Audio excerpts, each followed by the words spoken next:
All right, here we go. We're back again with another weekly Sheep Farm podcast. This is episode 204. Format is simple. We release 4 shows a month. Members get full access to the podcast plus download. Non-members get part 1. All shows are released on Saturday at sheepfarm.co.uk. Sheepfarm.co.uk.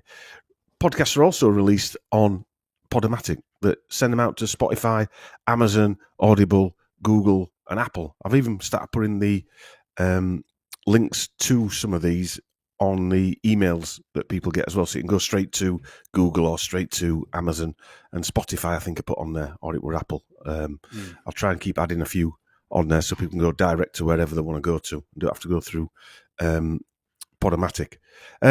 All our back videos from 2020 or 2021 are backed up on Odyssey, or most of them are anyway. All the old stuff that I used to put on the short videos from the news in 2020 and all the other nonsense that were around at that point are all on Odyssey if you want to go and have a glance there. Subscribe to the website so you get email notifications if you want to. If you don't want to, they're always released on Saturdays, so sheepfarm.co.uk is the place to go. You can join us on Instagram as well. Chris is adding up a few subscribers on there. Instagram ho, I am. Yeah. we've got I'm gonna have a look how many we've got.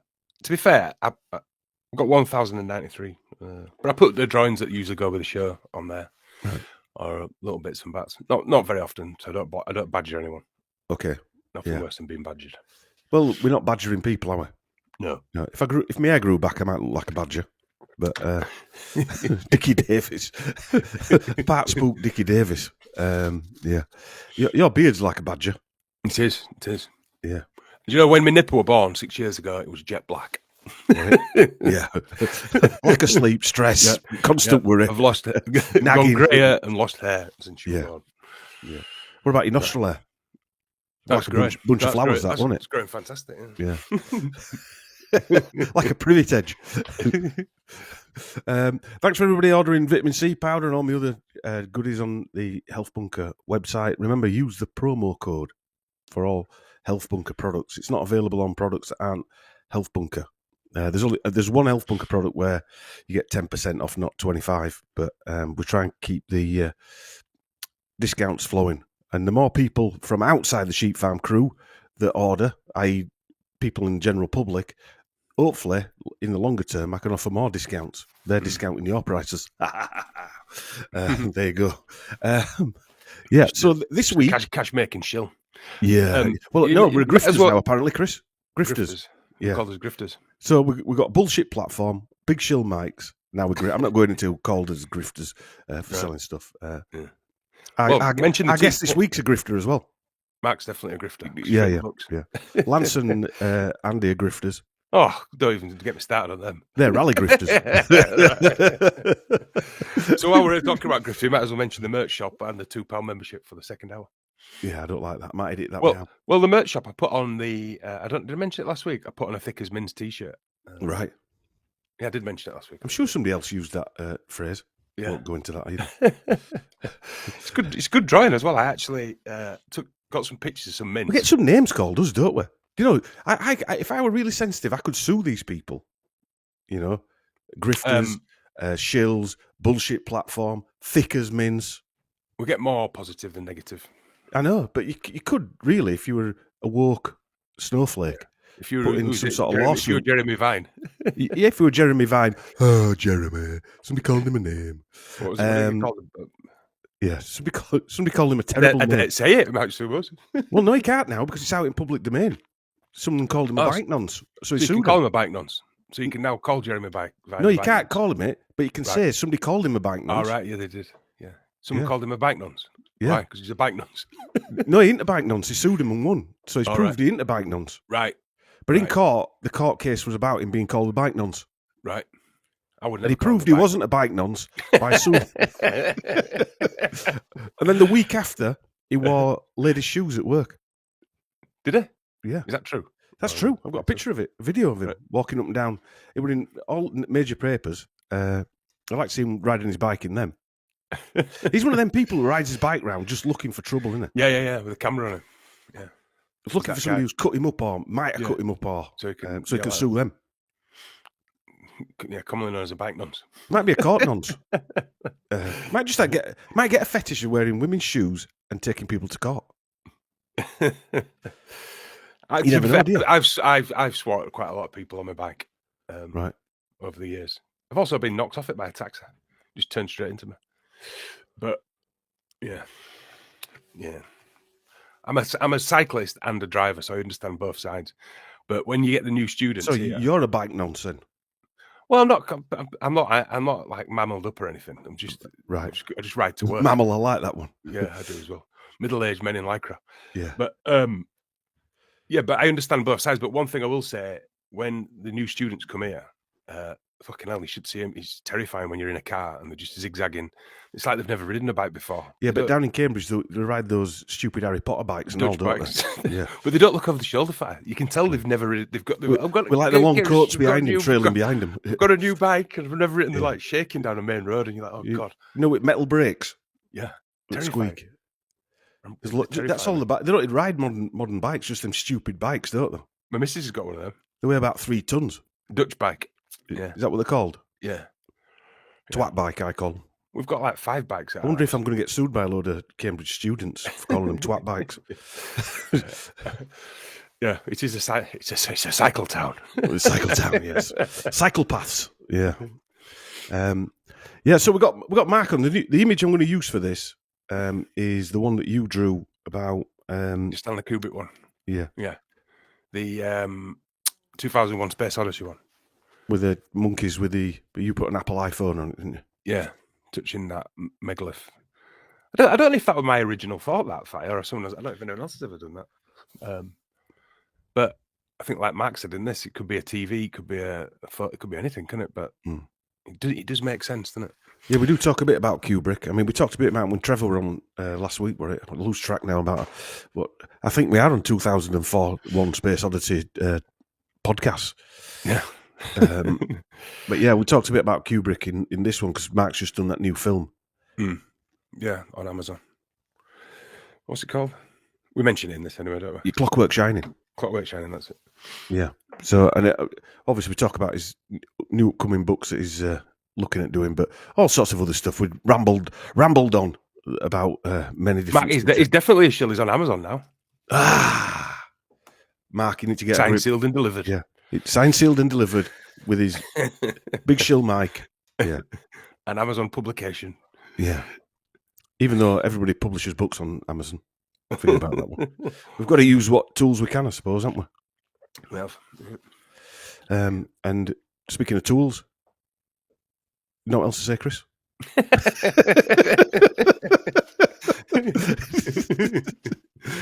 No. All right, then. Yeah. Well, we hope you enjoy this chat we have with Mark. If you're going to join us in part 2, we'll see you there. Part 2 is available at sheepfarm.co.uk. Bye. Yep, bye. All right. Welcome back to Sheep Farm Podcasts. This is episode 204. I'm getting mixed up now because we cocked up on the numbers of the week. Keep saying that. We said 2002 or something like that. But anyway, there you go. Tonight, we're joined by our mate, who's not really a guest anymore, I suppose, Mark Devlin, joining me and Chris. Chris, you got a bottle of witch piss ready? Good evening, Mark. I've got one here, yeah. I've got one ready. It's a bit early yet, though. Be rude not to. Yeah. Hello, lads. Hiya, mate. You all right? Right. Have you got a bottle of witch piss, Mark, or canitizer or something? No, I normally have a can of Stella on the go, but I'm having a night off tonight, giving my liver a break. Yeah. I do that occasionally, believe it or not. Just the one night, mind. Yeah. Christian does that occasionally. It's normally like from 9 o'clock till 7 o'clock or something like that. That's when he gives him every second Thursday after a full moon. Blah, blah, blah. Only on a leap year. Yeah. Well, I hope you've got all you two's got your big shill mics tuned in to this bullshit platform. You've just had an upgrade on your shill mic, haven't you, Mark? Yeah, I've got my Olympic torch, as you put it. Yeah. Gripped so tight, my knuckles are popping out of my skin. I mentioned that when we met you, did about, and I was right when I said you were gripping that mic. I think you told me to flick it. Yeah, all the paint's worn off the mic. Before we got chatting to you, I had that conversation with Dom. I said, have you seen how white his knuckles are? I think he's gripping that with pure tension. I think that would have to re-listen to that Boris Johnson one when he called him through the initial Fatitonian twat. No, I think it's when I was doing my God videos. That would do it. Yeah. It were your car rant around that period of time. Remember? Yeah, that's it. I think there's an excuse for my anger at that particular point. I was going to say as well. I mean, you have a glass of witch piss, Matt, as a canistella. In this shit show, I'm surprised we're not all crackheads. Yeah. Making Mark Passio seem like a well-balanced, calm individual. Yeah. Interestingly, my missus, because you're not using your camera tonight, and he said to me, are we doing video? And I said, no. I said, that's good. My wife, we're watching Bodybuilder, Chris. And we were having a laugh the other week about you painting crackheads. You watching oiled up body. And I'm watching oiled up body. And she said, yeah, he were hosting something. And she said, yeah, he's got really good physique. And I think she was looking at other stuff and face for YouTube. And I said, what about me and Chris then with podcasting? She said, yeah, you two's got faces for radio. Yeah, nice. Thanks. Yeah, thanks, nice, Nick. that, isn't it? Yeah. Well, me too, which is why the camera's not on. Yeah. Christian's got nostrils for radio. To get that one in right now. Yeah, thanks for that. Yeah. What I would say, we do formulate quite a lot of emails pass between us, don't we? Me, you, normally, and Matt Sergio, Mark. Yeah, about 12 a day. I read them, but I generally don't get involved. Yeah, you tend to send stuff, Chris, and that sparks something else. Though. I enjoy doing that. Yeah, that's quite good fun. And then Matt writes a thesis on it. Yeah. And it just goes on and on, doesn't it? Yeah. Then I do a genealogy list. That's getting interesting. That Jane Asher one. It's getting very interesting. Is that one? And it always involves Charlemagne. Have you noticed? Yeah. Yeah. That Always dude goes was back. busy. He was busy. He had some overactive nads. He sure did. Yeah, I don't know how many wives either, but yeah, Second only to Adam. Yeah, yeah. It must have been like the Lionel Richie of his day. Theophilus P. Wildebeest. Yeah, Yeah. But I was thinking, there could actually be a series of shows with just those emails alone. If I bullet pointed them over the last couple of years, there's actually a show there, isn't there? Well, there's a book there. Yeah, probably is. Yeah, it'd be an interesting look anyway. It'd probably take me a month to put together, but I might do that at some point. Pull out some interesting ones. So, talking of books, you've got a couple of new releases coming up. Oh, nice segue. Yeah, could be professional. We could be actually trained. Almost planned. Almost planned at the Big Shill, my bullshit platform training school. Yeah. So, yeah, well, what the books that are coming out? That's what we're going to talk about. The Books, segue. Okay. Yeah. All right. Segue. Yeah. So the next book I'll be putting out is actually my first book, which is kind of a forgotten work, which not a lot of people know about. So long before I got on this musical truth path, and before I realized that the world is run by psychopaths and Satanists, I was actually having quite a bit of fun. Imagine that. Quite enjoying life and What's that again? traveling around as a DJ and doing parties and gigs and stuff. And I thought that's all life consisted of. How naive was I? But I actually wrote a book about it. So it was called Tales from the Flip Side. And I had the idea of bringing together a collection of anecdotes and funny stories from the sharp end of the DJ world.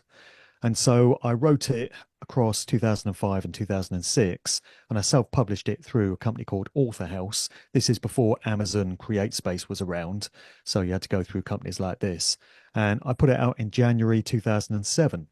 So I had the idea of releasing an 18th anniversary edition of it, just coming up, and I thought I would write a new foreword and a bunch of new footnotes throughout. And what I thought would be interesting would be for people to get a glimpse into what my mindset was like at that time, long before any kind of an awakening, to use that term, or a realization that the world is not quite the way we've been raised to think of it as. So I'm putting this book out really soon. I'm hoping to get it out by the end of November, actually, on Amazon, or if I miss that, it will be early December. And it's the original text from the book. So it's me just talking about my value system at the time, which, as I say, was parties, gigs, tunes, chasing women, not having much success, that sort of thing, with new footnotes. So, yeah, I think a lot of people are unfamiliar with that book and have no idea that I ever wrote it because I've never really promoted it before. It's not on Amazon yet, but it will be soon. So that's the plan. I've heard you mention it actually a few times. Are your footnotes going to be with your modern day mindset? Yeah, exactly. Yeah, So yeah, the footnotes are at idea. the base of each page, and it's where I pick up on a comment that I made back in the day, 18 years ago, and just add some new perspective to it and talk about how I see things now. So, for example, I'm bigging up my DJ heroes of the time, like Pete Tong and Tim Westwood. Imagine that. So, I mean, these days, if you mention Tim Westwood, you have to offer a disclaimer. You have to. There has to be a caveat. So, there's plenty of those throughout. Yeah, some disinfectant wash, I think, when you mentioned his name. Oh, that's a good idea, that is, Mike. It's a good idea. That'd be interesting. Yeah, and I'm mentioning quite a few other DJs. It's funny because all the DJs that were my heroes back in the day, I'm now putting them on blast and exposing them in my modern books. So it's funny how things work out. I would almost guess the ones that you had in the high stakes team and now now in the sewer. The biggest disappointments, yeah. So Tales from the flip side has actually flipped back, I suppose. Or satanic inversion again. Yeah, satanic inversion, yeah. Which so you've got second book, another book. It was going to be part 4, I believe, of Musical Truth, wasn't it? But it's not now. Yeah, it still is. It's still part of the Musical Truth series. Yeah. But I did say when I put out Musical Truth Volume 3, I said, well, that's the trilogy. It was always intended to be a trilogy. So I didn't want to do Musical Truth 4, Musical Truth 5, because I could see myself getting to Musical Truth 176 if I live that long, which I seriously doubt. So I just wanted to kind of cap that series there. But there was still clearly more to say and more points to put across. The research never ends, as you well know. And I feel that this information needs to get out there. And I already have a platform. I already have an audience. So I think I need to continue putting this stuff out. But I was originally going to call it Musical Truth Soundbites because I thought it was going to be a collection of short stories and anecdotes that reinforce the points made in the earlier volumes. But I've since decided on the title, No One's Dad's a Plumber, because I think it's quite catchy and I think it makes the point because, as we've discussed many times over, when it comes to musicians or celebrities or famous people of any description, you have no problem finding generals, admirals, aristocrats, university lecturers, politicians, lord mayors, foreign diplomats, this sort of thing. But plumbers, builders and lorry drivers are in fairly short supply. A bit thin on the ground, aren't they, when it comes They to really are. Celebrities? But I'm starting with a really shocking story. So I've already written a fair chunk of the book. I've done all the DJ chapters, so I've destroyed all my previous DJ heroes and shown them for their true colours, who they really are. But I'm writing some other sections of the book as well, and I'm starting off with a really shocking story, which is I have found a famous musician whose dad was a plumber. Can you believe? Wow. I did find an actor. I'm trying to think who it was. Was it Kenneth Branagh?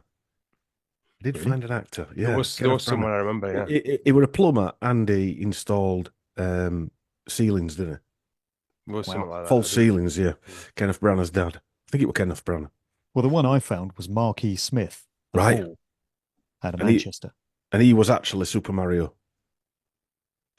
Yeah, a plumber. Yeah, so he was. His dad was.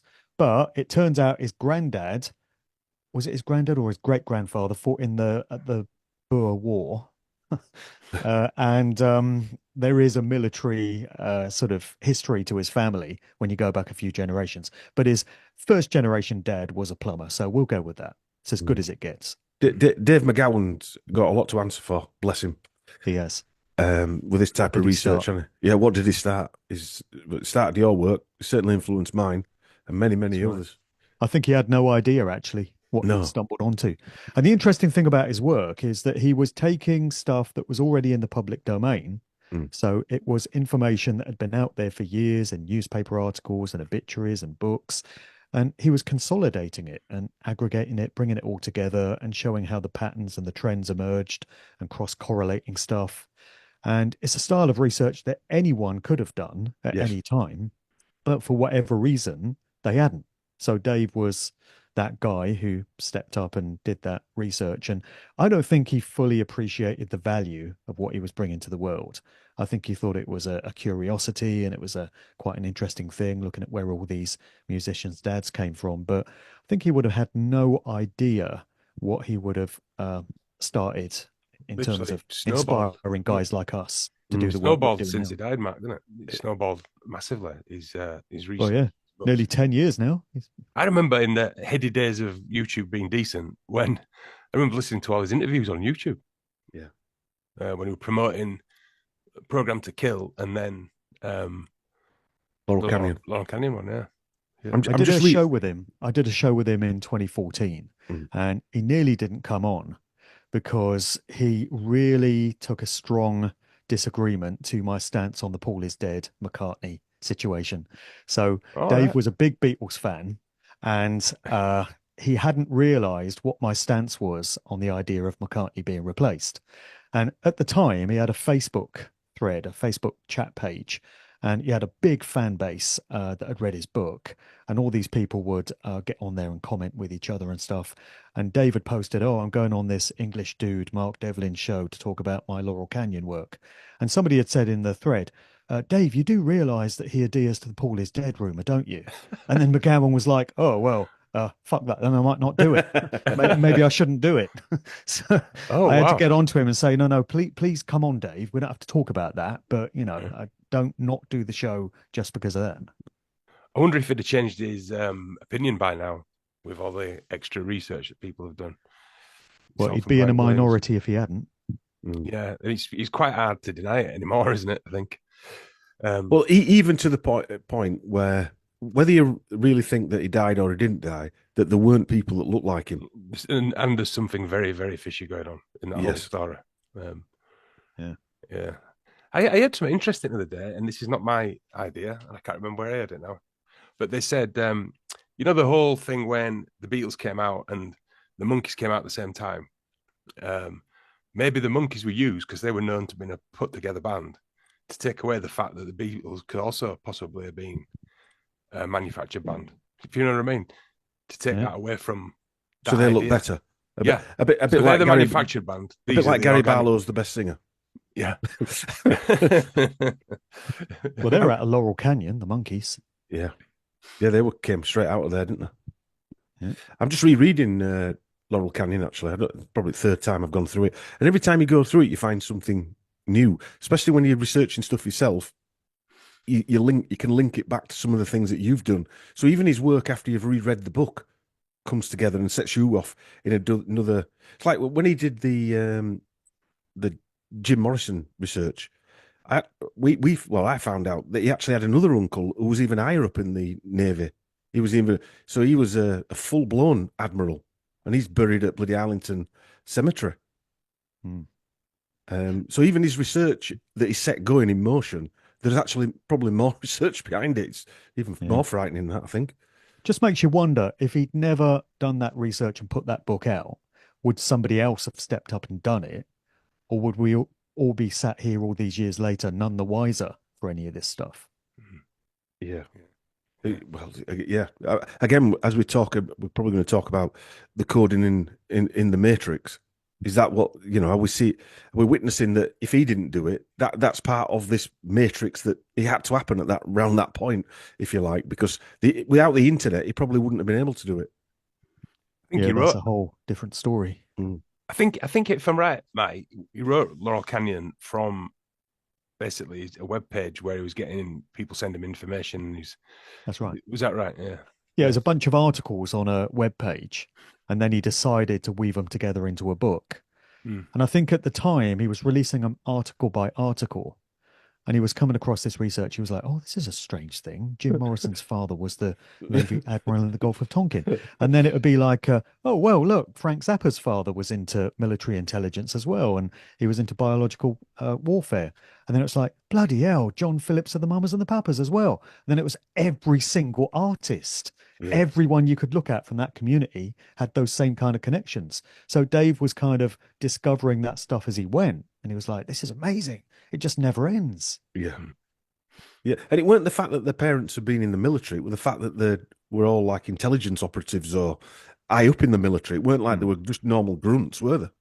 Well, this is an objection you quite often get from people. So I've had this before at my talks when I've presented information of this nature. People will say, you're talking about the post-World War II years. Yeah. Of course, people's parents would have been in the army. And yes, they would because they had the draft. But we're talking high-ranking individuals, like you say, lieutenant colonels and generals and admirals.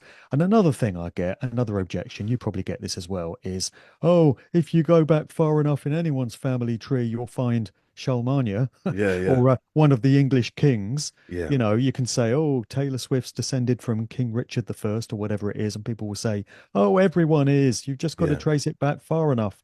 Well, I don't know if that's true because I can go back 4 generations on my mother's side and all you find is country peasants. So I'm still waiting for an aristocrat to pop up there. You were explaining this to me, don't we, earlier? Yeah. Well, possibly a plumber's an upgrade. In our it would be, yeah. It'd be Wattle and Daub back in the day. Well, I actually look at it as somebody emailed us the other day with some really good questions, similar, not questions like that, saying about the George Orwell. I look at a common ancestor, a direct line back, not a cousin of a cousin of a cousin, which you could say there's still a relation or a bloodline, but a direct ancestor back to that royal family, if you like. So when we were doing the Jane Asher thing, there was a common ancestor that George Orwell and Jane Asher share. Is Thomas Fane, the Duke of Westmoreland. And then that goes straight back. So there, he's a great-great-great-great-granddad. So that's a direct bloodline. It's not a distant cousin. It's not someone who might know someone or someone who lived next door to someone. It's a direct bloodline that's straight back to Edward III. That is a direct bloodline. That's different, isn't it? Yeah. That's totally different, that. Yeah. It's not a third cousin or a fifth cousin. And even that can be a direct bloodline. But so going back, those arguments don't really stack up because people say, well, you know, such and such a king could have 1 million or 2 billion ancestors now that he's, you know, given birth to since he were died in 20 generations. But that doesn't stack up if we've got a direct line back to that person. That's different, is that?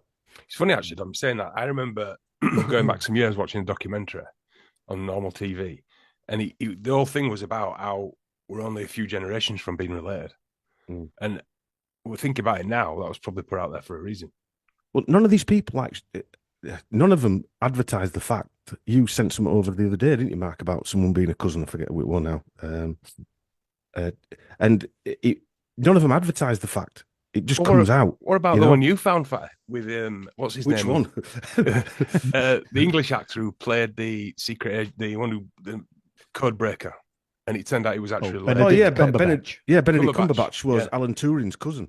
Yeah. But he never mentioned. Why not mention it when you're promoting the film? He were actually playing him. He played him. Yeah, I know I did. But what I mean is, why not mention it when they're promoting the film, going round, spending all that money? He knew. Well, that film was a good few years ago. What I'm finding now is, and it was about code damage limitation.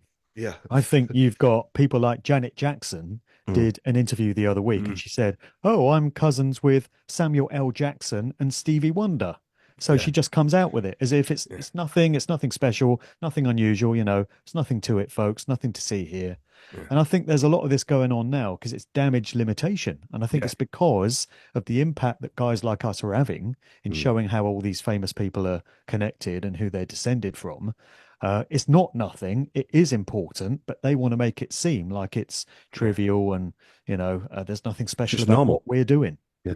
But that'd be like going to work. Let's say you work in an office and there's 20, 30, 40, 50 people there, and you're being related to all of them, if that's true. Right. A direct line relation to every other plumber in town is your cousin. Yeah. Now that might be that might be the truth in some local areas, but well, it depends where you live. I mean, have you been round here lately? Yeah. Everyone's got 3 thumbs. It's when everybody, my wife saw somebody walking down the road in the village. So it's coming to a village now near you. He had bright blue hair like an hydrangea, or she had. Yeah, with bright blue shoes on. She didn't know whether it were a boy or a girl. Near where you live, Fi? Yeah, near where we live, in the middle of nowhere. You live in the middle of nowhere. Yeah. So it might be friendly with some of the sheep. Yeah. So does P Diddy make an appearance, Mark, in this plumber's book? P Diddley, P Yeah. Dodie.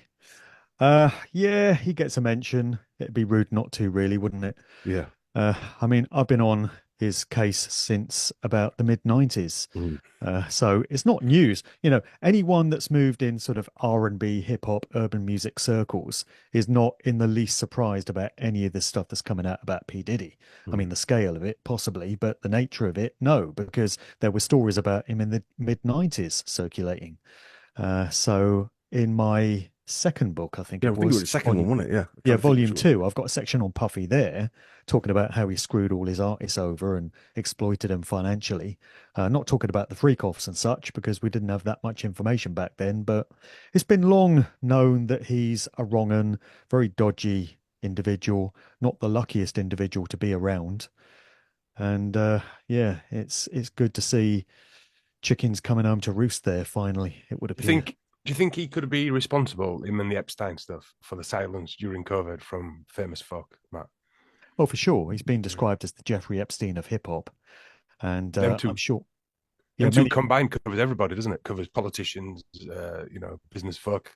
Pretty much, because Diddy was having famous actors and sports people and even royals we hear attending his parties at his various mansions. It was all getting filmed. It would have been used for leverage and blackmail and keeping people in line. There'll be quite a lot of people cancelling the laxative order, I would imagine, at the moment. Not a nice thought. No, that is a David Icke phrase, actually. But, yeah. It does fit the bill. Who is it? I heard something. Justin Bieber actually talks about his freak-off parties, doesn't it? In one of his songs. Is that true? Or was it made up? I'm sure I read that somewhere. I don't recall him mentioning it in a song, but I might have missed that. I heard a song somewhere. It might have been on Instagram, so I weren't sure if it was real or not. It was someone quoting his lyrics about mentioning how he changed his life going to his pub. But it might not be true because I didn't look into it much. There's some strange videos knocking about. I put some on the videos that I make, knock together, the Matrix videos of. But I don't even like the guy, Puff Daddy. I don't even like. He's a creepy just looking an odd fucker, looking face. Not because since all this came out, just I never liked his music. He never seemed sincere or anything like that. It just didn't. Never done it for me. Something about him you can trust. Yeah. That's why he'd always wear dark glasses. Yeah, I've never. He's famous, and he is, but I can't even name his songs, or I don't know anything about him, to be honest with you. Well, it makes me laugh because whenever you see a headline about him now, it's like rapper Puff Daddy or rap mogul Sean Combs. He was never any rapper. His rap lines consist of, yeah, that's right, bad boy, bitch. take that. And that's it. He was just a producer, wasn't he? Well, not even a producer. He was an executive producer. So he'd go in the studio and he'd have an engineer who'd do all the work in putting the recording together. And he'd just say, use this sample, tweak that a bit, put this rapper here. He wouldn't actually get busy on the boards himself. He had no technical skills. So, you've got to ask yourself, what skills did he have? Because operative. Yeah. I remember reading in your book, Mark, about how he shafted everyone he worked with. Then he got people with talent, shafted them, and just pillaged them, basically. Yeah. I was watching a video the other day with Shine, who's this rapper that used to be signed to his Bad Boy Records label. And there was this shooting incident in a nightclub in New York in 1999 where Diddy was there with J-Lo, who was supposedly his girlfriend at the time, although I hear his preferences lie elsewhere. Beard, you might say, trophy girlfriend. And there was this incident where a gun went off in the club and the police gave chase to Diddy's car afterwards. And all the evidence seems to point to Diddy allegedly having fired the gun and somebody was injured. And as the police gave chase after his car, a gun was thrown from the window. And afterwards, Shine took the rap for that event and he went to jail 10 years. And it seems fairly clear that Diddy paid him off probably quite a generous sum to go and do that bid for him so he could stay out of jail. And for some reason, Shine, many years after he got out, he became a rabbi, actually, converted to the Jewish faith. This is the thing about anyone that's ever worked with Diddy. They either become a drug addict, they're dead, or they turn to religion. What does that tell you about the time they've spent with him? You know, Mace became a Christian minister, Shine became a rabbi. Anyway, in 2021, Shine performed on stage with Puffy, Diddy, at the BET Awards, or a show of that nature. And I saw Shine being interviewed the other day, and the interviewer was like, "Why did you appear on stage with Diddy?" And he said, "Oh, well, you know, I had my reasons for doing that." And she said, "He called you his brother." And then Shine says, "Yeah, was he my brother when I went to jail for 10 years back in 2000?" Oh, God. Yeah, good point. Yeah. Really. Might be a bit cheesed off about that one. Open admission there. Yeah. Yep. So, Chris, you watched A Clockwork Shining, didn't you? I've watched half of it. I haven't watched all of it yet, but I was listening to Mark's interview with Jay Widener and the director today, and I'm going to watch the other half. I couldn't watch it in my shed. The interview was really good, Mark. Chris watches stuff in his shed, Mark. Well, I listen to podcasts in my shed. While he's painting teeth. Listen to podcasts in my shed.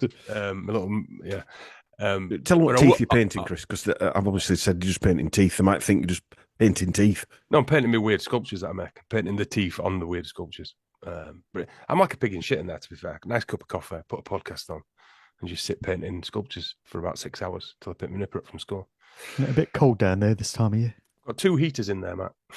Okay. It's Cambridge, Mark. You southern shandy swillers. Up here, it's -4 today. Is it really? Yeah. I put on my t-shirt, especially my Apollo 11 USA Danny t-shirt from The Shining. But that angle that they give on that it's fantastic, isn't it? The MK Ultra Shining angle. Never heard that before. I mean, yeah, it really is. I think The Shining is probably the most analyzed film in movie history. Yeah. You go on YouTube and you can just go on for hours going through videos that people have made with their own interpretation of the hidden meanings that Kubrick coded into that film.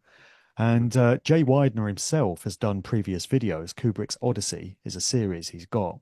He took part in this documentary called Room 237 quite a few years ago, which is where 4 separate analysts give their view on what Kubrick was trying to express through that movie. So you've got to strip away the surface narrative. The surface narrative tells you that it's about this guy who takes on the job of a winter caretaker at this remote hotel, and the solitude and the cabin fever drives him into this murderous rage where he goes after his family and tries to kill him with an axe. Nice. That's the exoteric view of what that movie is about, and that's the way it was sold to mainstream audiences. Sorry to stop you. That actually sounds like one of them guys that Keir Starmer let off. Didn't he chasing somebody around with an axe? Anyway, Weekend at Diddy's. Yeah, yeah.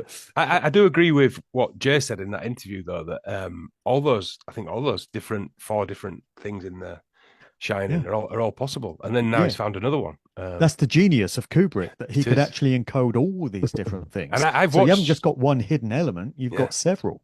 And I've watched that film. It was one of them I had on a VHS when I was about 15 and watched it, and then just stuck on and watched it over and over and over again. And I didn't notice any of this stuff, obviously. I just saw the surface level. But you always knew there was something more to it, didn't you? You could feel there was something. Yeah. Everything meant something in that because film. it was changed so much from the Stephen King novel. And Stephen King famously hated it, and he didn't get on with Kubrick at all. They disagreed and didn't see eye to eye because Kubrick had just altered his script so much. And according to Jay, which I didn't realize till I watched A Clockwork Shining back, Jay Widener knows a lot about Stanley Kubrick. He said that Warner Brothers, the studio that Stanley worked for, basically forced him to take The Shining. They said, "We want you to make this book into a movie." And Stanley didn't want to do it. But it was in his contract or something that he had to do this movie. So Stanley thought, okay, how can I make this thing more interesting? How can I get my own messages into this? Well, the first thing to do is to completely rip apart the Stephen King narrative and put my own elements into it. And in A Clockwork Shining, they talk about how Stanley had knowledge of the MK Ultra mind control program coming out of the CIA due to his military intelligence links. And so he coded a lot of that stuff in layered elements of that movie. But there was other stuff going on as well. And I love the comment from Ryder Lee, who's the guy that had the idea for doing the documentary, and he approached Jay Widener about putting it out there. And Ryder says, The Shining is considered one of the greatest horror movies ever made. But is it really a horror movie? And so if you take things from Kubrick's point of view, it's not a horror movie at all. I mean, only one person dies apart from Jack at the end. So it's not a very high body count. And according to those two guys, there are no ghosts or supernatural entities at all. It's all down to tricks of the mind. That's their take on it.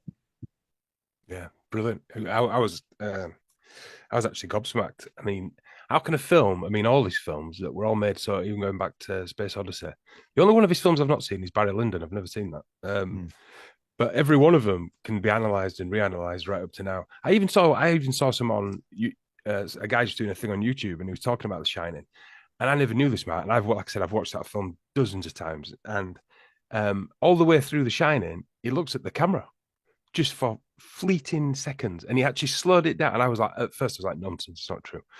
And he slowed down each scene, and loads of scenes all the way through the film, his eyes just flicker to the camera and then back again. Yeah, I've seen that one. I never noticed that watching that. Also, I've got a friend named Sean McCann over in the States who does a podcast called Waking the Dead. Oh, yeah. And he's a big time Kubrick buff. He knows a lot about his films, and he's done loads of analysis into the hidden elements. And he emailed me today, and he was talking about how Stanley with Eyes Wide Shut, his final film, placed a marker at the 1 and 2 hour points in the film. And so if you play the first hour, or if you start the first hour again at the beginning of hour 2, you see that the scenes in each hour correspond and line up with each other in terms of messages, camera angles. And it's an absolute work of genius that this can have been achieved. But then he went further and he said, if you take 4 of Stanley's films, I think it was The Shining, A Clockwork Orange, Eyes Wide Shut, and Lolita, and you play them all at the same time, you start them all at the same point, then scenes in each of the films correspond with scenes in the other 3 films. So I've yet to watch the full video, but Sean McCann's posted that on his YouTube channel. And it sounds absolutely mind-blowing that that much could be encoded. And for me, it goes way beyond the possibility that this could be down to just human planning. I mean, Stanley was a genius, yes, of course, but I still don't think one individual could sit down and intricately plan all this stuff to that degree without some kind of assistance from other forces, shall we say, in creation. Yeah. Yeah, bloody who knows, man. Well, when he put into the mix, like we found out with Christopher Nolan's films, that he had what he called Nathan Crowley, Chris, I think he was called, wasn't he? I can't remember, I get confused. And he's a definite relation of Alistair Crowley, and he's, I think, an Oscar-winning production designer. So you've got people like that. I'm not saying it was that guy, but there will be people around like that person within these film sets. You only need one person, don't you, who was designing these film sets.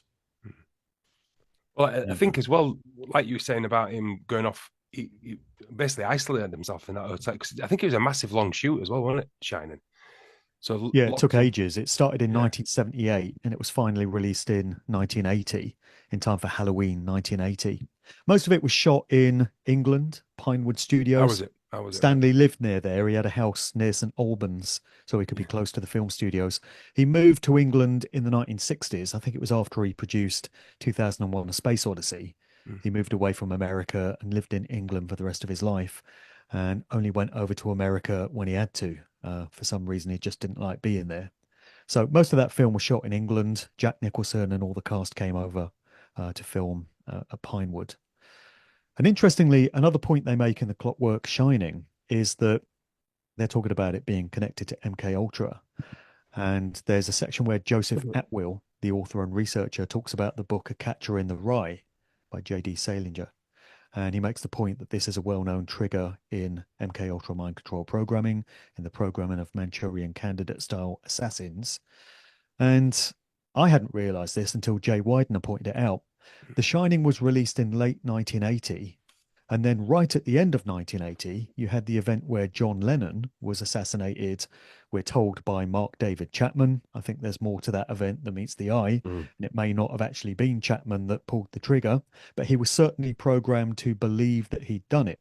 And he was discovered at the scene by cops after Lennon had been killed, reading a copy of Catcher in the Rye, just, leafing through it and waiting for the cops to arrive, not making any attempt to escape. And then a couple of months after that, just as Ronald Reagan had been sworn in as US president with George W. Bush as his vice president, there was this attempt on Reagan's life where he was shot and he survived.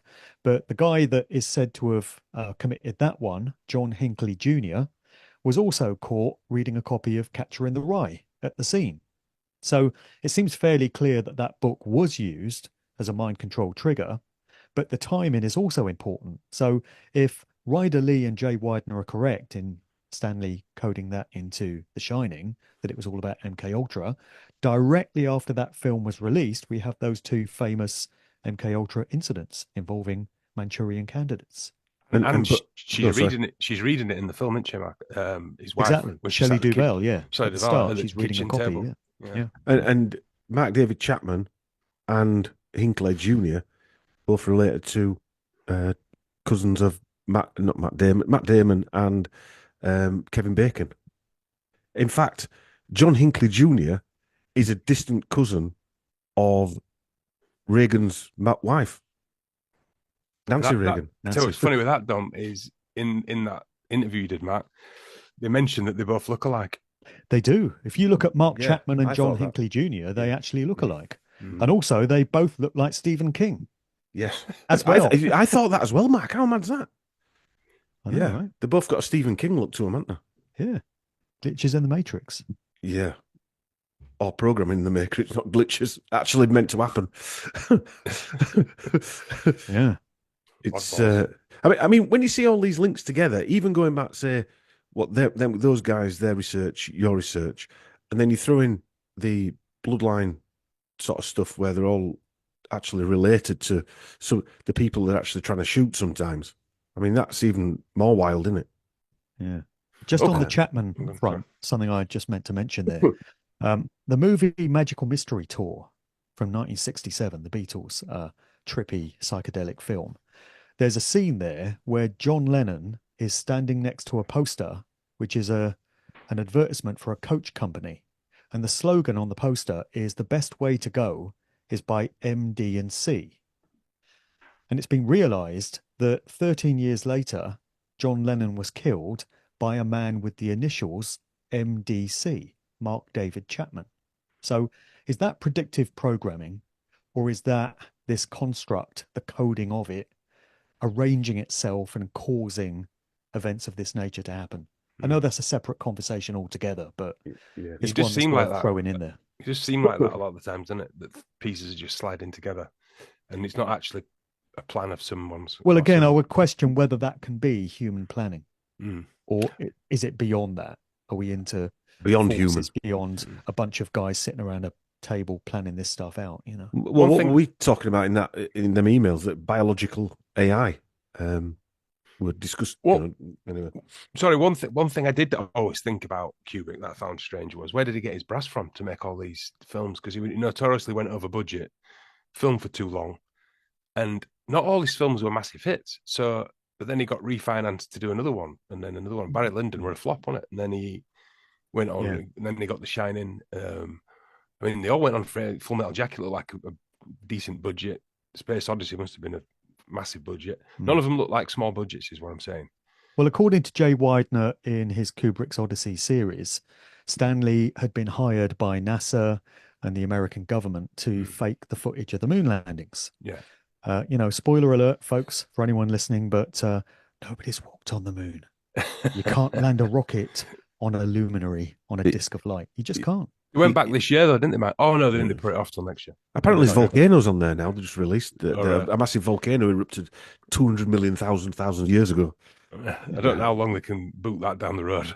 Every year, every 2 years. I'm sure when Elon Musk flies over in his new rocket Tesla, he'll tell us what's on the other side. I think two things are going to happen. We're going to find a cure for cancer, and Yeah. we're going to return to the moon in the same year. Yeah. But don't hold your breath for either of those, folks. It's not advised. But anyway, according to Jay Widener, Stanley was hired to fake the moon landing footage because he'd done such a good job of the lunar surface, imagining the lunar surface in 2001: A Space Odyssey, that it was decided he was the man for the job. And so because he did that and he had that secret, so it was just something he had hanging over them, he was given carte blanche to make any movie that he wanted with an almost unlimited budget. So that would explain where he got the money to make things like Barry Lyndon, which was just a personal labor of love. Apparently Stanley wanted to make a costume drama.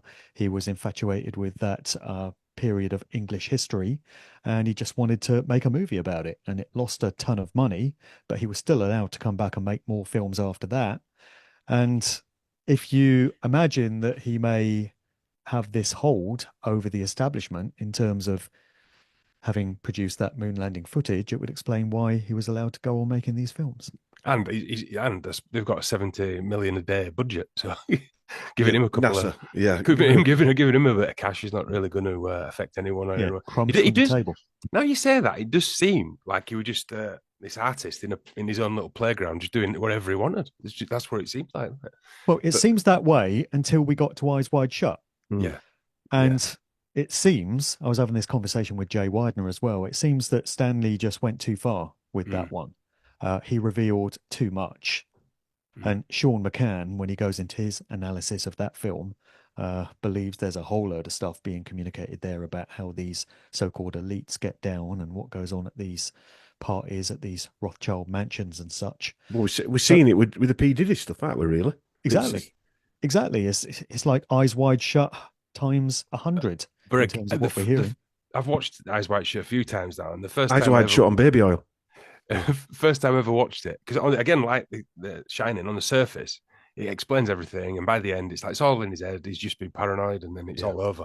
Yeah. Then on second viewing and third viewing, well, there was 20 odd minutes of footage that was cut from the final version of Eyes Wide Shut, which made the cinemas. And Stanley famously, whenever he had unused footage, he would just burn it. So don't expect to find that 20 minutes lying around on a cutting room floor anywhere, because it's just disposed of from what we hear. And that was the case with all Stanley's movies. So we can only wonder what was in the 20 odd minutes that didn't make the final cut of Eyes Wide Shut. And according to many researchers, they got rid of Stanley after that because they just felt that he was becoming a liability. He'd outlived his usefulness. And so he was offed. And he always got a final edit, I think, if I've got that right. Up until that one, yeah. And then, did he die just after it came out, just before it came out? I think he died a week or so before it came out. And then immediately after he died, A Clockwork Orange was reissued. I remember that. Yeah, that film was released in 1971. And it was another one which talked about state-sponsored mind control of the MK Ultra variety with a British slant to it. But there were a series of events which occurred in the wake of that film, violent events in the UK and beyond. And the media at the time were trying to lay the blame for it at the door of Stanley Kubrick and saying this nasty, repulsive film has caused these young people to go out and conduct these behaviors, mimicking the characters in the film. And we're told that Stanley was so dismayed at all of this that he himself personally chose to withdraw the movie from distribution and said he doesn't want it out there anymore. And almost immediately after he died, it was back on regular release all over the UK. I went to see it in 1999 for the first time, and it's all over the place. So Stanley's out of the way, and the film's back in circulation again. And I mean, and that film, if you think of an image of MK Ultra, it's that film with his eyes pinned open. Yeah. And Andy McDowell's it, with his eyes pinned open. Malcolm McDowell. Yeah. Malcolm McDowell, sorry. With his eyes pinned open, staring at that screen, watering. I mean, that is literally the image of MK Ultra that you have in your head, isn't it? Yeah. These days, you do that with the BBC Evening News. Going back to Kubrick having a free reign, I mean, I'm not a film buff sounding like you two guys, but it seems to me that he was possibly utilised and could have possibly been MK Ultra itself. Because there's too many of his films that actually you can look at. I mean, how many producers like that can you look into more or less every single film of theirs and see these? They're not even hidden messages, are they? Yeah, there's no one else. No one else like him, which is why his films are just so endlessly analysed. And there's probably stuff in Barry Lyndon that's waiting to be deciphered. Nobody bothers with Barry Lyndon because it's not his most exciting film. But yeah, there was nobody like Stanley. Reportedly, he was autistic, and autistic people are often geniuses. They produce masterpieces because their minds work in different ways to regular folk. So you often find some of the most amazing geniuses at their art are on the spectrum, basically. One thing I did pick up on that the MK Ultra Shining thing was, you know, people have always talked about how the scenes don't continue and there's things missing from scenes. And if you imagine it's a load of people in the background of the hotel rushing around to put them all back, it makes sense, doesn't it, that things wouldn't get put back the way they were when Jack was last there, or he's hallucinating on acid, and he tied a lot of things up. Because I've, like I said, watched that film so many times, it made me really rethink that film. I'm going to watch it again soon, I think. Yeah, I've seen it about 30 times myself, and with every new viewing, you spot something else that you missed last time. I mean, even the end where he's got his the Baphomet and the Baphomet signals, as above, so below pose, yeah. And that director pointed out that when one of the women's walked past, she's got a blood handprint on her dress. I'm like, what? On her ass, yeah. I never spotted that. Never even saw it. Very subtle in it as well. These things, subtle. But not subtle when you spot them. You think, out like you just said, Chris, how didn't I spot that? But then all it says is, what does that mean?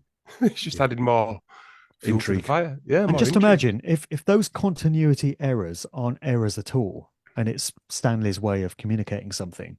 He's risking his reputation by having people saying, oh, he's a sloppy director. He can't even get the bloody continuity right from one scene to the next. He knows that those scenes are supposed to be like that. And he's risking people going around trashing him like that. Yeah. I mean, he was upset. I mean, every bit of it in every film means something. So there's no way he was going to make continuity errors. No way. It doesn't make any sense, does it, from a character? Exactly. No. I used him as inspiration for my two novels, actually, The Cause and the Cure and The Gift and the Curse. And I thought I'd really like to get layered elements in there. So you got the main surface narrative, and that's what the story appears to be. But for those that can read between the lines, there's all kinds of metaphors and allegories and stuff. And I actually used the movies of Stanley Kubrick as inspiration for that. And yeah, it's quite a difficult process, and you risk people not getting it. There's always the chance that you as the author have put something in there that you want to communicate, but you don't know if readers are going to pick up on it. You just have to hope that they do. And it must have been the case with him. So Stanley was making these movies, and he didn't know that decades in the future, when we had this thing called the internet, there'd be people like Jay Weidner and Sean McCann pulling these things apart and spotting all that stuff that he'd carefully layered into it. It was a risk for him. But unless they knew at some point people would be, again, thinking that way. I'm not saying Kubrick himself, but the people behind the films knew that. Well, I've always thought them because I did a picture for whatever it means. Yeah, I did a picture for Sheep Farm of the monkeys around the obelisk. In 2001, it looks like an iPhone. I mean, is that a tablet that they're all worshipping? I mean, when the monkeys touch the tablet, they all change, become more violent, more intelligent, whatever you want to say. But it changes everything. And what it's the only thing that it looks like. I mean, I don't know if that's a common thought or not, but that's what it looks like to me. It looks like an iPhone. Well, it does. Yeah. And another interpretation of that monolith again came from Jay Weidner in one of his earlier films. Right. He noted that the dimensions of the monolith are identical to the dimensions of a cinema screen.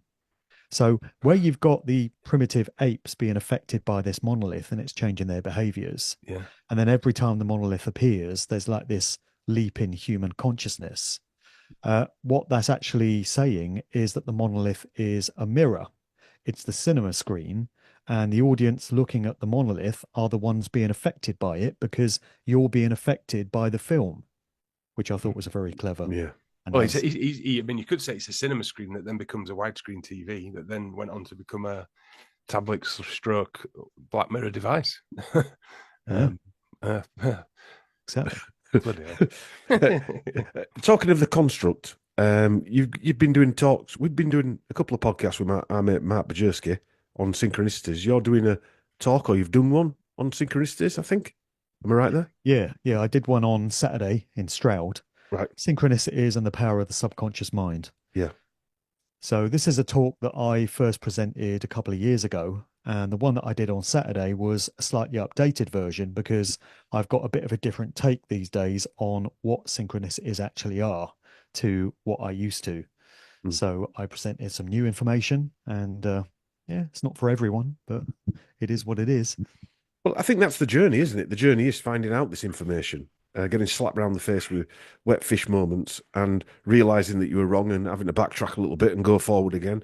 And synchronicities, I mean, I don't know how you guys, but for me, that it seems to be that it can be anything but a coincidence. That I run a scenario. I was driving in my car. I turned the radio on, and there was some cricket on in the summer, and they were talking about a cricketer called Mitchell Stark, right? So it's not a normal name, that. A van takes over me, and it's an electrician's van called Stark Electrical. Yep. Right? That cannot possibly be random. Now, what it means, I don't know. But it shows you that there are only so many, like notes, musical notes, there are only so many things playing out in this construct screensaver that we're living in. I was in Mr. Upstairs the other day. I was boring her with my Instagram video I did from sculptures, and I put the Nina Simone song "Baltimore" behind it, and I just showed it, and that was it. And then she said, "Can you hear that?" And the radio was on downstairs, and it was on Radio 6, I think, and they were playing "Baltimore" by Nina Simone like 10 seconds after, and it's a pretty obscure song, isn't it? And Radio 6 don't usually play things like that, and it was within 10 seconds. And she said, "I thought it was coming from your computer, but it's on downstairs at the same time." And Dom, I got a story almost identical to yours. So I was due to have a chat with Nathan Lucius, who you had on last week. Yeah. And I was thinking about what I was going to ask him in this podcast. And just as I was thinking about this, I was driving and this van overtook, and there's his name on the van at that moment. So who's going to say, first of all, that's a coincidence? Or secondly, you manifest it. I mean, a lot of people will say that you manifest it into your own experience, but you know, I've got a different view these days on why that sort of thing happens. What's that? Would you like to hear it? Yeah, of course I would, yeah. So in my so-called God videos, which have got me into a lot of trouble with certain communities, but equally I've got a lot of support from many people. I think you should be whipping yourself with nettles every day. Yeah, a lot of people think I should be, and a lot worse, I think. It's funny how upset people can get about a conversation. Well, they can. And all I'm really doing is asking questions, but I'm starting to formulate some ideas as to why these things do happen. So I've come to the realization, as far as I'm concerned, that this realm of existence in which we find ourselves is very akin to a virtual reality computer game. So you hear lots of talk these days about this being a simulation or a sort of matrix construct. And I think those are all accurate terms to describe what we're dealing with here. I think it's coded in the way a piece of computer software is coded. So whatever force or entity created this realm, I personally don't accept that it's the original God of creation. I'm far more aligned to the idea that it's some sort of lesser god or demiurge or some sort of demonic entity that created this place. As I say, not a popular view. But I think it was created in the same way that, you know, a computer game would have been. And so everything is coded, and there are rules written into the coding. There are parameters. You can't go beyond the parameters. But the reason we have things like meaningful coincidences or synchronicities is simply because the base coding of this construct of this realm is arranging itself in certain ways. So you often hear people speaking of energy, frequency, and vibration, and I think those are valid. It's definitely a good way of explaining why things happen. But you can go beyond that to the actual base core of things, and it's all to do with coding. So when you're thinking about a particular individual, you're exuding energetic vibrations, if you like, or certain types of coding with your thoughts, with your consciousness. and that attracts other types of coding or clusters of coding that resonate with where your consciousness is at. So I'm thinking of Nathan Lucius, and I cause a van with his name on to appear at that moment because the coding arranges itself in that way. So fortunately, you wouldn't thinking of him in the shower. Well, yeah, that's a P Diddy party. That's not what happens here. So I think that's why these things happen all the time, because we've not properly comprehended the true nature of the place in which we find ourselves. So you could almost say the code, like my Baltimore and Dom's experience, the coding's not being lazy, but taking the easy way out. It's just, instead of grasping something at random, it's being influenced by what's around it. What's around us. Well, it's limited. You know, if you've got a virtual reality game, I don't play these, but I'm vaguely aware of the concept. Obviously, there are rules. So the coding's been written in a certain way, and you can't go outside of that. So if you're playing a game where you've got to, shoot a bunch of people up, you can't suddenly step into a game where you're on a UFO interacting with aliens, because it's not written into the coding of that game. And you can only do what the coding, what the game's intended for. Which is very interesting as well, because most of these games, you win by killing more people. That's right. Grand Theft Auto, I mean, I've never played Grand Theft Auto, but when I've seen my eldest now, when he used to play it, you actually got more bonuses for carjacking and robbing a shop, and more points for doing things like that. Because I said, why are you doing stuff like that? Well, you make an interesting point, Don. And I think this goes some way to explaining why the so-called elites, the rulers of organized society, get on so well in this place. Because they've realized what the game is, they know how it's coded, and they know that it's been structured to facilitate fear, pain, suffering, trauma, which is something I've been talking about a lot in my videos this year. Not the happiest of subjects. I usually try and leave things on a positive note at the end of it. But they've realized that if you try and align yourself with right action and being kind towards others and trying to help others and trying to do good works and good deeds, you're only going to reap suffering and hardship as a result of doing that. If, on the other hand, you want to trample all over other people's rights, take away their freedoms, violate them, kill them in many cases, harm them, you'll do really well in this place, because it's been set up to reward that kind of behavior. You're aligning yourself with the coding. And that would go a long way to explaining why such a small number of so-called elites stay in power. In terms of numbers, can control billions of the masses with apparently relative ease. And not only that, mindfuck everybody into believing that, say, Bitch Tits Gates is actually a good guy. Right. In the process. Oh, and also, somebody's got to explain all this. Yeah. But also, they don't actually inflict any damage on anybody. They get us to do it to themselves anyway. They physically, if you take the past 4 years, they don't go around stabbing folk, jabbing folk. They get us to do it to each other. In a war, they get us to kill each other. They don't know. They're untouched. So the karma's on us, I suppose, if there is that thing. So you often hear the claim that the so-called elites are reptilian shape-shifting hybrids or whatever, or they're not fully human. What if they are fully human, but they're just psychopaths? They don't have a conscience, and they've worked out that the way to get ahead in this realm is to dominate and enslave everyone else by aligning yourself with what this place was set up to cultivate in the first place. And that's why they get away with it. They get away literally with murder. And the rest of us suffer great hardships because we're all the time trying to fix this place. We think, oh, we've got to make it better. We've got to kick these bastards out, and we can do things so much better if we all come together in unity and stuff. And don't know if you've noticed, but that dynamic's not really going too well. And it's not been going too well throughout all of known human history. And also, I don't know if you've noticed this either, but how many people do you think have been praying since 2020, particularly, but, at any point in human history, praying for a desired outcome? So asking their god of choice, their deity of choice, or even if you don't subscribe to one of the organized religions, then asking creation or source to manifest what you want to see come into existence.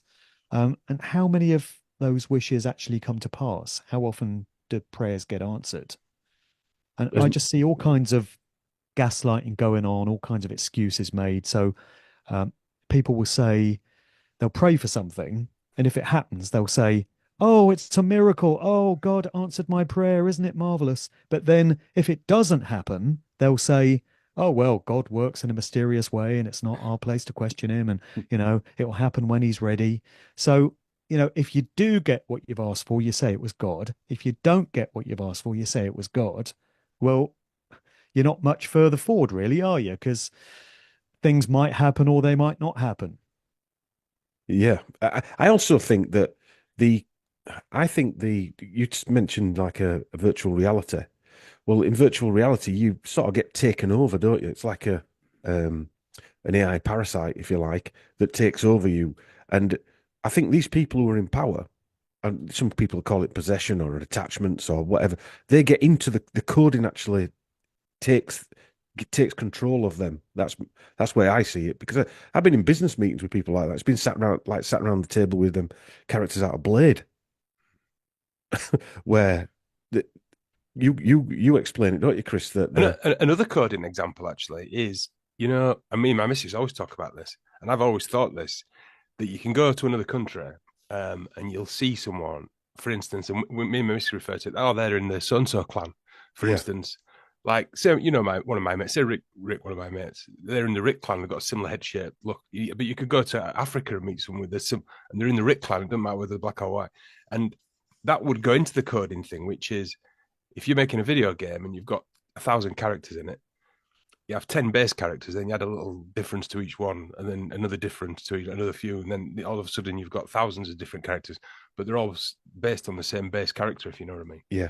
We all meet people who look like someone we know, but have no business looking that much like someone we know, if you know what I mean. Like Hinckley and yeah, well, exactly. And they've got two parents, so they should look like those two parents, but they've come out as some half clone of someone else. Good point. Yeah, and a whole bunch of NPCs thrown into the mix. Yeah. Well, that's a totally different story, that, isn't it? I mean, but your God series, you've come under a little bit of stick for this. What number are you on now?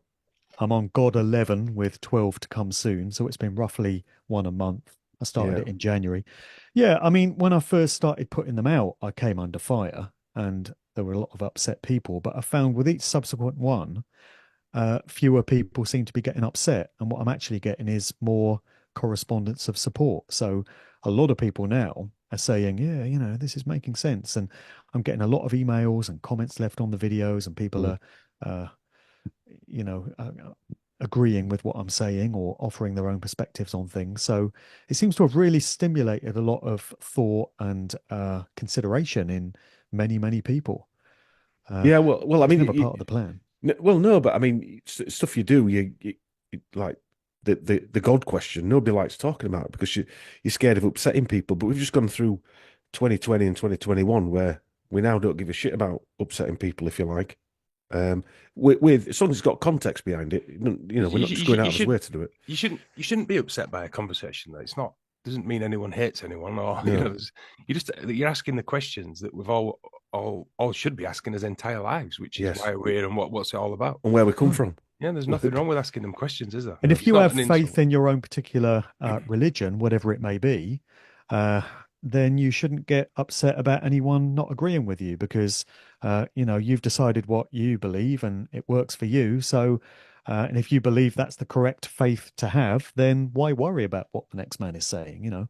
That's his lookout. You shouldn't worry about it or forgive, one or the other. I mean, if there were God, would God bomb Dresden, flatten Japanese cities or Gaza or any cities around the world at any time in human history? Would that God, the savior of all mankind, would they kill its own? Well, he moves in mysterious ways, you see. It's not our place to question. How dare you? There is one thing for sure. If you go to any museum or any We near Duxford. I've got Duxford. We've spent a lot of money and a lot of time and effort on working out how to murder people and each other for thousands and thousands of years. I mean, has there ever been a peaceful period? No, I'm not sure. I'm not sure there has. never. There's never been one. Never. That's right. I don't If think there has, it's been covered up. Yeah, well, there's never been a peaceful moment. Humans are violent, evil, bloodthirsty creations. And then they drag everybody else. Or there's a section of humans that are like that, and they drag everybody else into it. Like World War One, it creates more killers. World War One, World War Two, wars create people who one day they're lawn mowing the lawn, next day they're throwing a grenade over the fence, like what happened in the Balkans in the 90s. Yeah, and people will say this place is here to facilitate what our souls need to grow and evolve. And I kind of went with that way of thinking for many years because it's a bit like the de facto spiritual stance that you get in the so-called truth movement. So, the minute you realize this world is nothing like we thought it was, and it's run by psychopathic elites and secret societies and stuff, the next stage on from that is to kind of question the nature of this reality in the first place. And you'll probably find yourself being swept along with that train of thought, which is, oh, well, we consented on a soul level to come in here and have these experiences, and it's for our own benefit and stuff. But is it really? How much suffering does one individual need to undergo? And also try saying that to the families of a child that's been abducted by a paedophile gang or something, and had all kinds of horrors inflicted on it. Or how about a victim of satanic ritual abuse or trauma-based mind control? You're going to tell me that they chose that kind of life because their soul wanted to learn those lessons, yeah? No, I don't think so. I don't think anyone would have chosen even that the in most any state positive of person, consciousness. and we try and stay positive and upbeat, but even the most positive people can see there's a dark energy running this place. It has been for thousands of years. When you do the bloodlines, it's just all warmongering and everything. Even if you're like me and Chris, as you know, we like having a joke and a laugh. But even then, it is a dark place, isn't it? Whether we like it or not. Like Mark said, I think it's Satan's world, wherever it. I'm not saying like a horned devil, but I think even it can't be, Chris, because whichever God you choose, it's all powerful.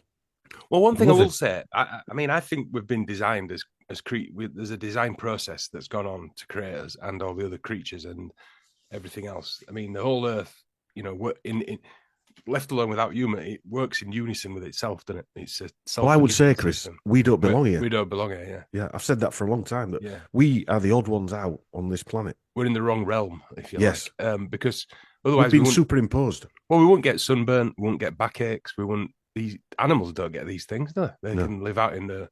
We need somewhere to live in this realm. And any animal can live anywhere, just out in the wild. They don't care. They don't pay mortgages. They don't even get energy drain. They might get murdered for food, but they belong here, don't they? They don't. But that's another question, Chris, as well, which I've been raising in this God series. Why is the animal world, the natural world, so-called, so brutal and horrific? Why do creatures need to murder each other every single day in their billions just to stay alive? Why did it have to be designed that way? Why does the human body even need to take in food? It's not that difficult to see how things could have been done differently, and we could have been designed in a way whereby we don't need to take in any. But maybe, Mark, we're going to evolve into that air feeding.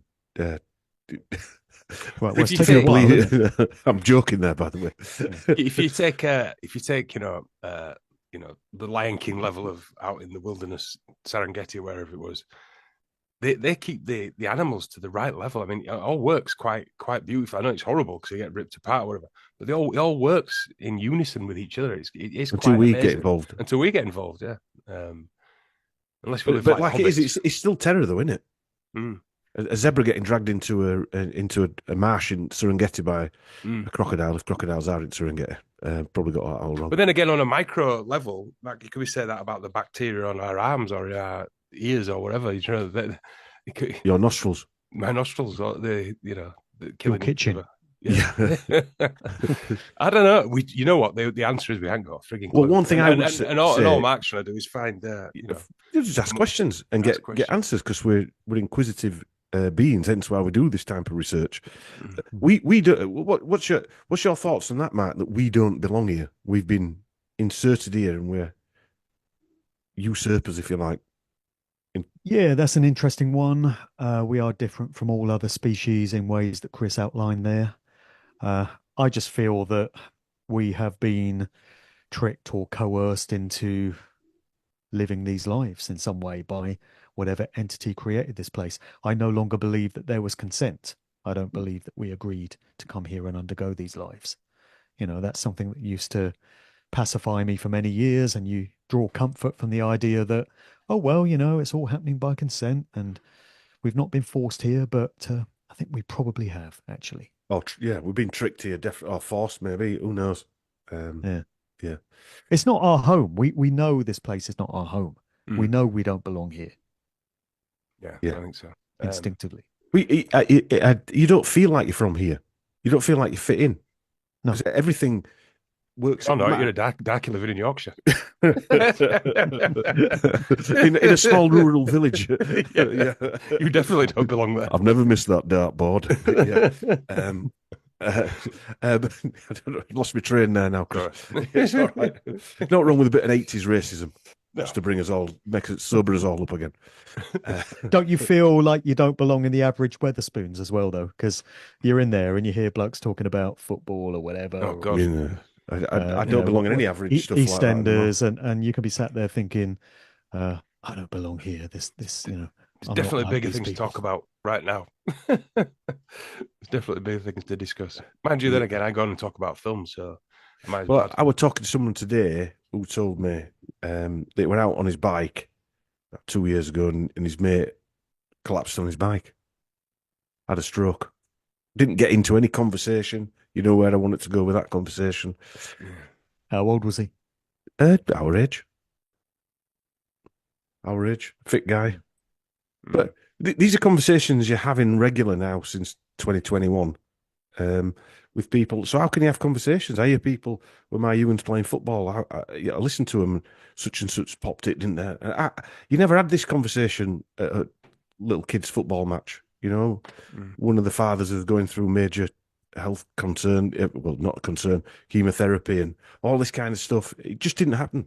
Look at that one the other week, though. I went out. I know we've got on to something totally different now, but...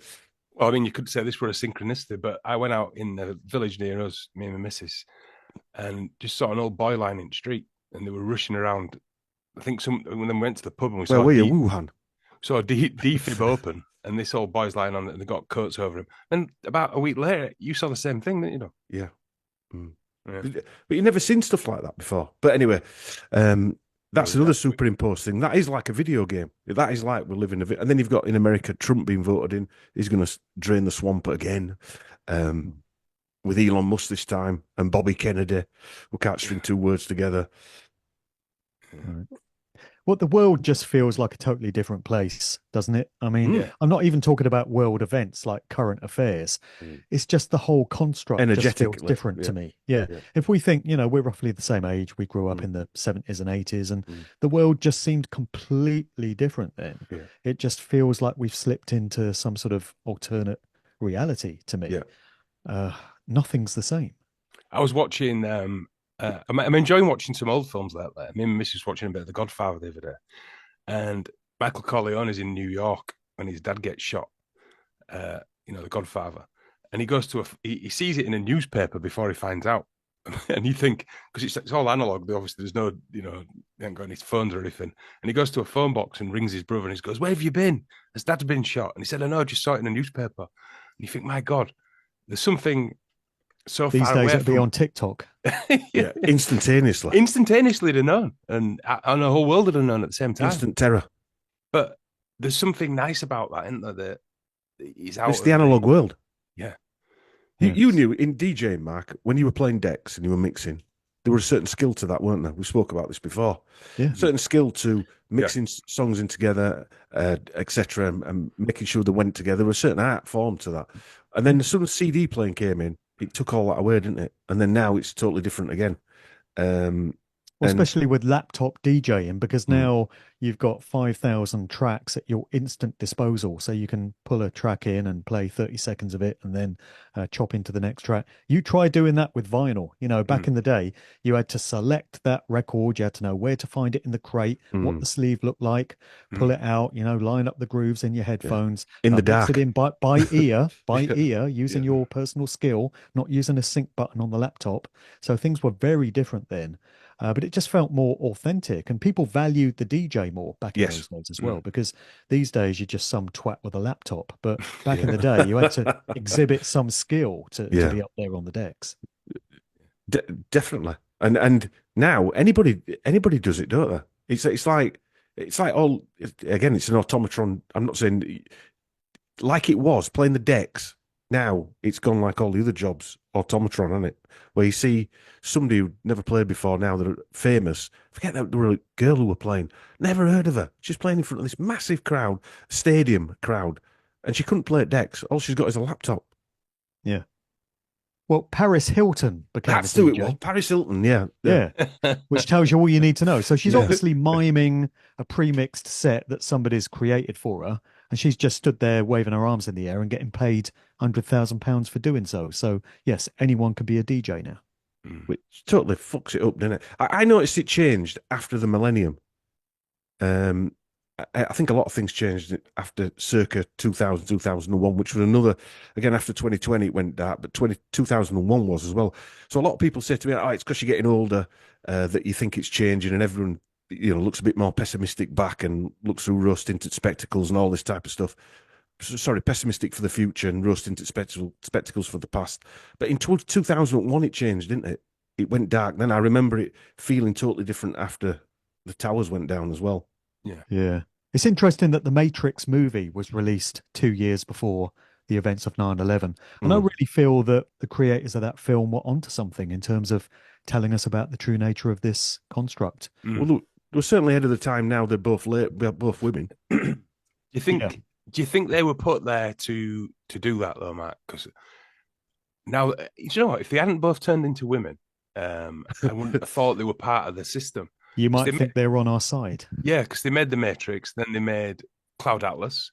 Yep. And they also made V for Vendetta. And they produced V for Vendetta, but they also made that other one, Jupiter Rising, which is about a load of aliens who basically feed off each planet, which I thought it was a very underrated film. I thought it was quite interesting. But they made these almost old school woke films, what you would say, you know, talking about some very interesting stuff. But it almost they're woke as hell now, aren't they? But then they went down the both. I mean, what's the chances that two because you're brother, me and Dom kept trying it. I mean, it's just bizarre. I don't suit a blonde wig. And they were very early on as well in the transgender thing, weren't they? Right? I mean, mid-2000s, weren't they? Was it mid-2000s? It might have been mid-2000s. Yeah, I reckon. It probably was. Yeah.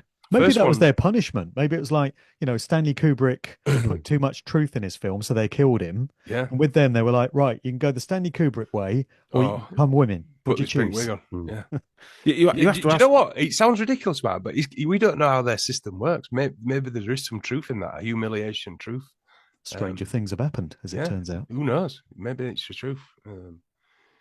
Yeah, it wouldn't be shocking, would it? Because I always say to Dom that Nothing's shocking anymore. No. It seems like their system is just a totally different system to ours, and we'll never know the ins and outs of how these things work and how they run. But don't you think it's just totally ridiculous and absurd as well? So in my last God video, I showed a bunch of clips from Monty Python's The Meaning of Life.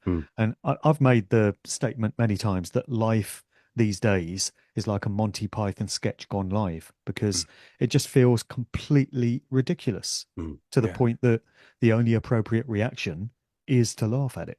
Yeah, it's take the piss. I mean, that one in Life of Brian, where they're talking about when he's on about being a woman. Fucking hell. Yeah. You watch that now. 40 years ahead of the curve. I'm surprised they haven't banned it. Maybe they have. Yeah, maybe they have, yeah. They got into trouble for Life of Brian at the time, didn't they, with Christians?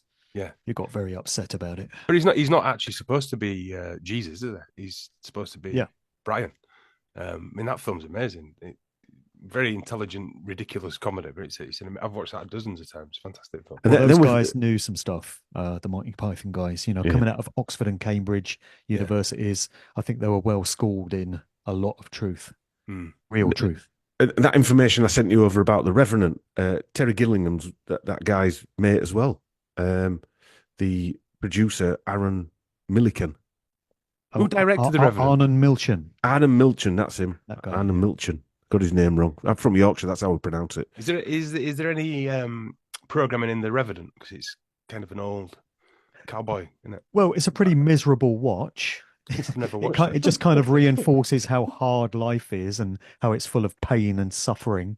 And how unfair it is. Yeah. I would imagine it's got a bit of it. reinforcing all that. I haven't actually watched that film, and my missus has watched it, but I would guess it's got some eco stuff in it, but I'm not sure because I've never seen it. Well, it's just a very tough watch, It also reinforces how brutal the natural world is again.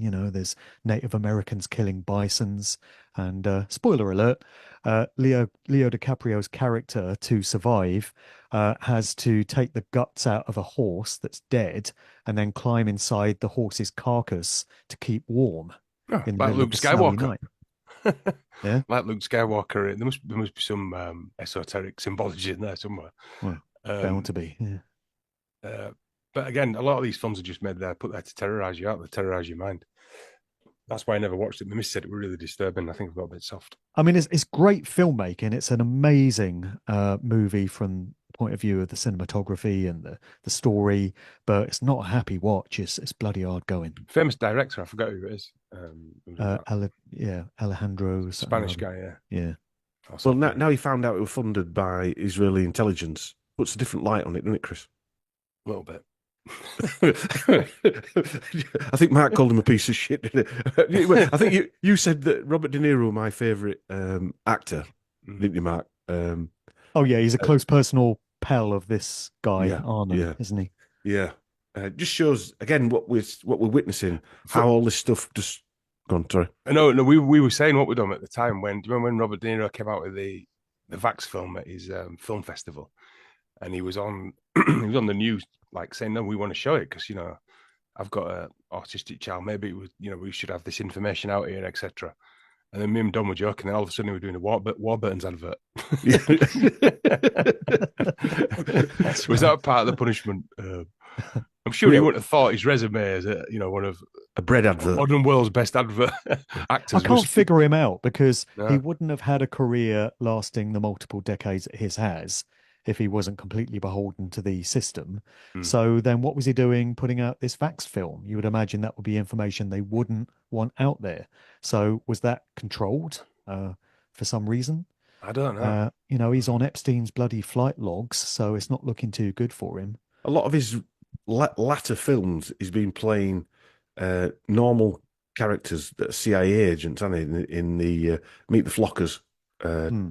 Fockers, sorry, not I'm thinking of what we do. Meet the Fockers. He was an undercover CIA agent, and as I mean, there's a lot of talk that he played that in the Matt Damon film as well. What's that called now? He was a CIA intelligence. Good So he's Shepherd. gone from gangster. Good Shepherd. Yeah, Good Shepherd. That would have He good. directed it. I've never seen that film either. Actually, Yeah, I mean, it's a bit of a it goes on a bit, but it's quite a good film. there is a chance that he basically runs a Tribeca film festival. That Vax film just slipped through the net. Then it got loads of attention, but then because he's got an autistic child and it links to that, maybe when he was making those TV appearances, I think he only made one. Maybe it was from a heartfelt position, and then, like I said, he got told to. You'll never know, will you? We'll never know. No, I mean, but again, that could all be a fucking stage show, and he's supposed to put that appearance in. We just don't know. Do we? We just don't know. These are actors acting, aren't they? Well, I personally don't trust any of them. No, me neither, Matt. No, I can't. Not when they're funded by Israeli intelligence operatives. I can't support. All the heroes are long gone. Thanks to you, Mark. Yeah. Well, glad to have been of service. Yeah. I still get when I do talks. I had it at the weekend. People will say, "Oh yeah, I can see how the whole music business is completely controlled, and you can't have a career unless you're doing the bidding of the elites and such."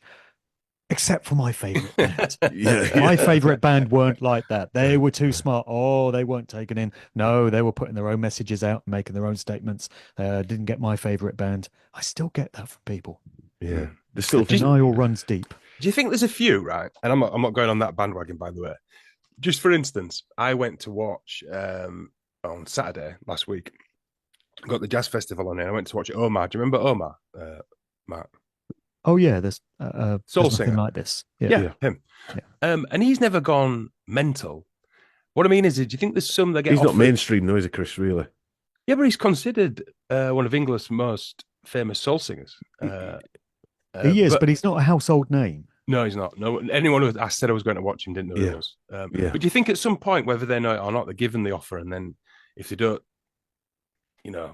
behave how the offer's handed to them, then they're just ignored, or they maybe even blatantly give it an offer and they just retract? I think there's levels to it. So you have certain artists that are there just to kind of pad out the industry, and so that the industry can keep ticking along and making money for the record labels, and the artists aren't kind of up to their necks in all kinds of sordid stuff. Not at that level. That comes a few levels up. So I met a lot of these artists when I was a DJ back in the day. I interviewed Omar, and I was just thinking about Beverly Knight earlier, actually, because I met Beverly Knight when she first came out with Flavor of the Old School, 1995. And that's before she'd really broken through and become a household name artist. And then she must have been elevated up and made an offer, because in recent times she did that ad, of course, promoting the old arms spear to the black community. So there was this ad that was aimed at those from the black community that had not been taking it up, and so they wheeled out Bammy, wasn't it? Bammy, Sir Lenny Henry, yeah, Adrian Lester, and Beverly Knight was on that ad. And when I saw that ad, I thought, oh, okay, Beverly's in the big time now. Otherwise, they wouldn't have bothered getting her on this thing. Omar didn't get to that level, but she did. So there are levels, there are grades to this whole thing. It was fantastic, by the way. I mean, I had his first album when I was like 17. And he was brilliant. I really enjoyed it. I bought he's doing it with a 4-piece jazz band. They were fantastic. They were all CIA agents, Chris. That's the future plan upon it. But it's true, like you said, because I mean, I guess the place where it was only had 200, maybe 300, 250, 300 people. But if I was him and I was a musician, I'd love to be playing. I love those little personal small gigs like that. I think they're fantastic. What people tell me, I've had music industry insiders and people that have been in bands and producers, and they've told me that they reached a point in their career where they were called into a meeting and they were offered a taste of the big time. And they said, how would you like to be elevated up a few rungs up the ladder? All you got to do is sign here, do what we tell you, and you can have all this wealth and fame and privilege. And these people have said something didn't feel right about it, and they just said, no, thank you, don't want it. And at that point, before you sign anything, they will let you walk out of the door, is what I've been told. Makes sense. So you can carry on being an Omar, no disrespect to Omar, but somebody of that sort of level. You can carry on bubbling away for 2 or 3 decades at that level, never rising above it, and make a decent living for yourself and, have a fan base and all that, but not sell your soul. And that might explain why some of these people go on to do just that and never really break through to the major big time. Right, I'm going to throw away all my Ollie Murs CDs.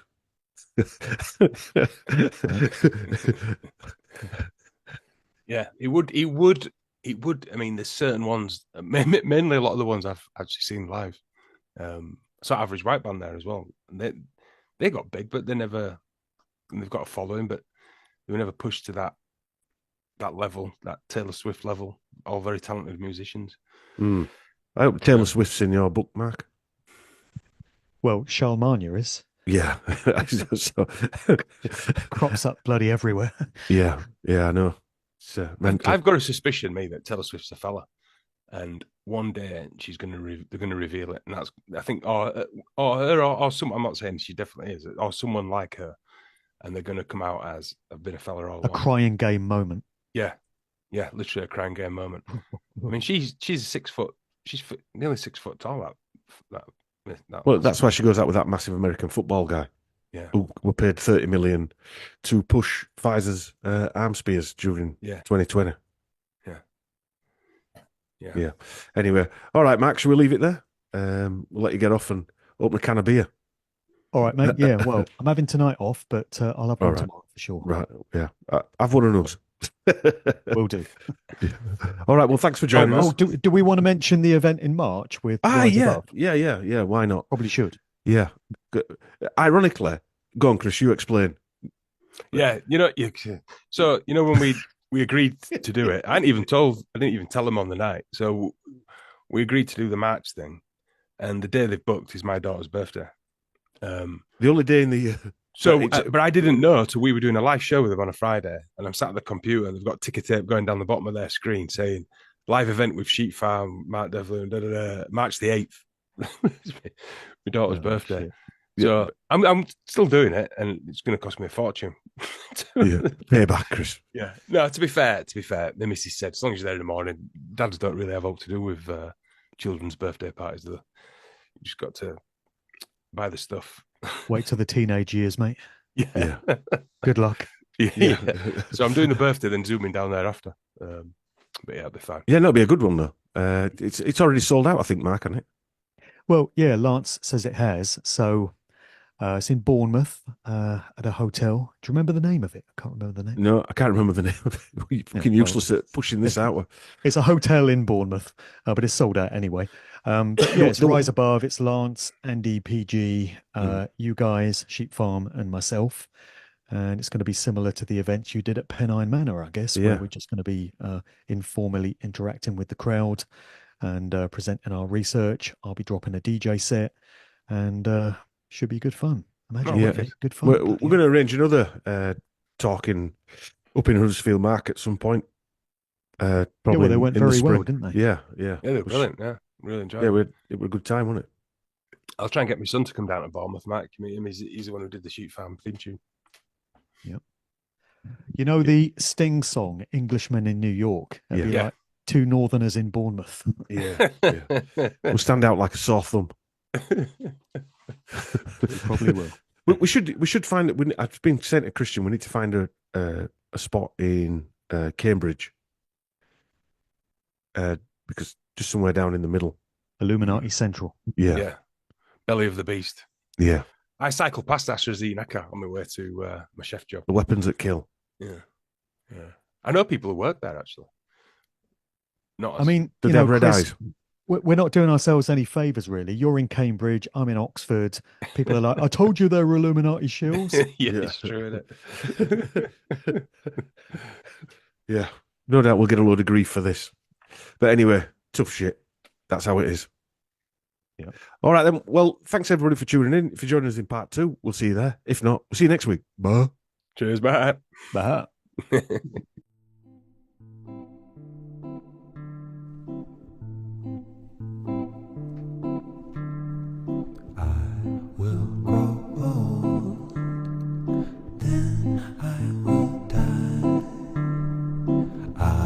Be a part of the oceans and skies.